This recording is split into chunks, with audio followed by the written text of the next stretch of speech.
जगतियाल वाकये में sub inspector Anil को मुअत्तल कर देने के खिलाफ विश्व हिंदू परिषद और बजरंग दल ने 13 मई हफ्ते को जगतियाल बंद मनाने का ऐलान किया। वीएचपी और बजरंग दल की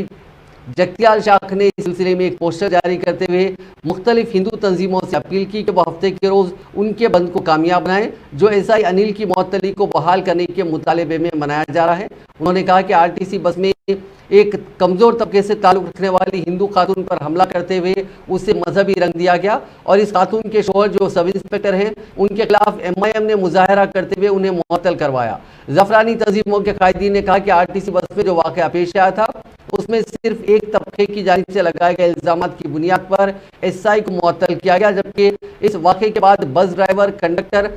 और बस में सफर करने वाले मुसाफिरीन से तहकीकात भी नहीं की गई। एक तबके के अफराद के दबाव और एमआईएम की ब्लैकमेल सियासत की वजह से एसआई को मुअत्तल कर दिया गया।